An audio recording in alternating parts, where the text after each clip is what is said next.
Petrol को लेकर केंद्र सरकार ने संसद में जवाब दिया है।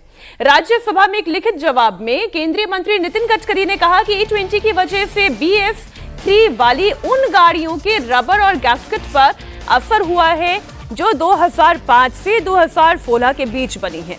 साथ ही ये भी कहा कि BS6 इंजन वाली गाड़ियों BS4 इंजन वाली गाड़ियों के परफॉर्मेंस पर कोई असर नहीं हुआ है। BS6 ठीक। नितिन गडकरी ने सदन में यह भी बताया कि E20 पेट्रोल से गाड़ियों में खराबी की कोई रिपोर्ट नहीं है। उन्होंने यह भी कहा कि सोशल मीडिया पर जो चिंता जताई जा रही है वो तथ्यहीन है। अब खतरा BS3 गाड़ियों को भी क्यों हो, मेरा सवाल तो यह है। और E20 से अगर नुकसान हो रहा है तो फिर आम जनता को वो ऑप्शन क्यों ना दिया जाए जहां पर वो अमिताभ जी ये तय कर सके कि उसे केवल पेट्रोल भरवाना है, E20 पेट्रोल भरवाना है। ये चॉइस तो जनता के पास होनी चाहिए। हाँ, ये चॉइस बिल्कुल जनता के पास होनी चाहिए। और ये स्टेटमेंट भी कहीं ना कहीं कॉन्ट्राडिक्टरी अगर कहा जा रहा है कि भाई किसी भी गाड़ी में खराबी की रिपोर्ट नहीं है, और एक तरफ आप कह रहे हैं कि भाई 2003 से 2016 की जो गाड़ियां हैं उसमें इन दो रबर खराब हो रहा है, रबर और ये खराब हो रहा है। करेक्ट। उससे हो सकता है कि मैं एक्सपर्ट नहीं हूँ उस चीज़ का, उससे हो सकता है कि माइलेज पे भी इम्पैक्ट होता हो, है ना। तो ये एक बड़ा मुद्दा हो सकता है भाजपा के लिए, सरकार के लिए आगे वो भी जाकर तब सर जब नंबर गिना जा रहा है कि एक विकेट डाउन और दूसरा विकेट। हाँ, तो क्योंकि क्या है ना, क्लैरिटी ऑफ कम्युनिकेशन जो है ना वो कहीं कहीं ये जो थर्ड टर्म है ना उसमें आपको उसमें कमी दिखेगी। ऑपरेशन सिंदूर के टाइम भी जब शुरू में हम युद्ध जीतने के बावजूद पाकिस्तान ने वर्ल्ड स्टेज पर एक ऐसा नैरेटिव फैला दिया था कि भारत को उसने अच्छा खासा नुकसान पहुंचाया है। जब तक हमारे जो 2 महिलाएं और एक और जो हमारे आर्मी या आर्म्ड फोर्सेस ने रेगुलर प्रेस कॉन्फ्रेंस लेना शुरू किया, तीनों विंग से हमारी महिला चेहरों ने तब जाके वो नैरेटिव जो ग्लोबल था तब जाके उसको न्यूट्रलाइज कर पाए थे हम, है ना।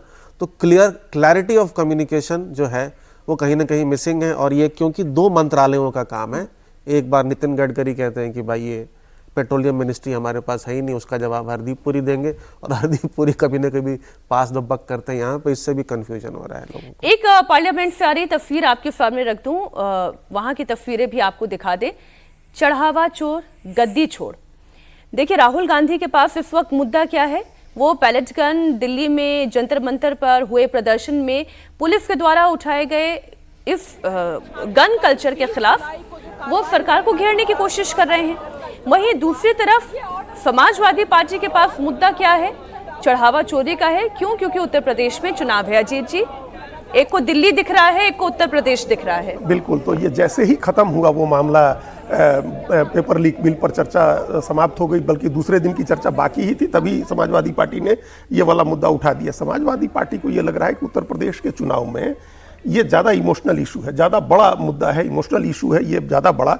और जेन जी की जो नाराजगी है वो तो अपनी जगह है, उस आंदोलन में ये चीज़ दब न जाए, ये भी लग रहा है। चूंकि ये चीज़ें धीरे धीरे अपने समापन की तरफ बढ़ रही हैं। जो SIT, दूसरी SIT भी गठित हो गई है, जो जेल में गए, जो जेल में, वो ये विमर्श से चीज़ें बाहर होती जा रही हैं। तो समाजवादी पार्टी को किसी तरह से इस चढ़ावा चोरी के मामले को विमर्श में ले आना है, जिसकी कोशिश कर रहे हैं अखिलेश यादव। इसका फायदा उत्तर प्रदेश में होगा अमिताभ जी? तो देखने वाली बात है। बात यह है कि ज़रूर एक मल्टी प्रोंग स्ट्रैटेजी है कि कांग्रेस अकाउंटेबिलिटी यानी जेनजी से जो प्रोटेस्ट है उस पर दबाव बनाए, और समाजवादी पार्टी क्योंकि क्षेत्रीय दल और वहाँ चुनाव है, एक इमोशनल जो मुद्दा है ये, उस पर दबाव बनाए। अब कितना इसका फ़ायदा समाजवादी पार्टी को होता है ये देखने वाली बात है। ये लार्जली SIT के परफॉर्मेंस के ऊपर डिपेंड करता है। अगर SIT एक अच्छी रिपोर्ट बना करके एक अच्छे SOPs के साथ कॉन्फिडेंस वापस ला पाती है और जो भी दोषी हैं उनको सज़ा मिलती है, तो एक मैसेज जा सकता है कि भाई ये न्यूट्रलाइज हो गया डिसकंटेंट। लेकिन अगर लोगों को SIT के कामकाज पे भरोसा नहीं रहेगा तो इसका नुकसान कहीं ना कहीं जो है वो भाजपा को उठाना पड़ सकता है, क्योंकि आस्था का मुद्दा है, फेथ का मुद्दा है, इमोशनल मुद्दा है, और वोटिंग एक इमोशनल डिसीजन ही होता है। और उत्तर प्रदेश में मुद्दा तो योगी आदित्यनाथ तय करते हैं, योगी आदित्यनाथ को जैसे ही ये बात पता चली, सीएम ने फौरन का एसआईटी का गठन हो, इसके ऊपर जांच शुरू हो। मामला बहुत तेजी से आगे बढ़ा भी, लेकिन समाजवादी पार्टी ने भी, अखिलेश यादव ने भी ये तय करके रखा कि इस मुद्दे को हाथ से नहीं जाने देना। और अभी कुछ दिन पहले ही अवधेश प्रसाद का एक बयान हमने सुनाया था दर्शकों को, जिसमें वो कह रहे थे कि यही अयोध्या से आए हैं, अयोध्या से वापस जाएंगे। देखिए, ये इसी तरह के जो ये चंदे की पेटी लेकर के ये इस तरह की चीजें चुनाव में आपको बहुत देखने को मिलेंगी। लेकिन अब इस मामले में अब वो तेजी, वो तीव्रता नहीं रह गई है, न उसकी वो व्यापकता रह गई है जो 1 महीने पहले थी जी। और इसका कारण ये है कि जो पहली एसआईटी की रिपोर्ट आ गई, उसके हिसाब से कई लोग अरेस्ट हो गए। फिर सुप्रीम कोर्ट ने भी सीबीआई जांच की बात को खारिज कर दिया और कहा कि एक दूसरी एसआईटी बनाइए जिसको आईपीएस अधिकारी लीड करे। पहला आईएएस अधिकारी लीड कर रहे थे, दूसरी एसआईटी बन गई है, आईपीएस आईजी लेवल की अधिकारी हैं किरण एस, या मतलब आईजी लेवल के अधिकारी उसकी जांच कर रहे हैं। और वो जांच, अब उसकी रिपोर्ट फिर नए सिरे से उस एसआईटी की रिपोर्ट आएगी। अयोध्या की पुलिस ने जांच किया, इंटरनल जांच हुई है, लोग अरेस्ट हुए हैं। सचिव के नियुक्ति की बात आ गई है कि नया सचिव नियुक्त हो रहा है जो एमटेक और बड़ी विद्वान व्यक्ति हैं, और जो ट्रस्ट के सीईओ के चुनाव की भी प्रक्रिया चल रही है। तो इस तरह से एक वो कमेटी जो थी 9 लोगों वाली, वो भी गठित हो गई है, जिसमें 5 तो संत अयोध्या के ही रखे गए हैं। तो ये सब कुल मिलाकर के जो करेक्टिव मेजर्स हो सकते हैं वो लिए जा रहे हैं, जनता का जो राम भक्त हैं उनकी आस्था वापस हासिल करने के लिए। तो दोनों तरफ से ये प्रयास चलते रहेंगे चुनाव तक।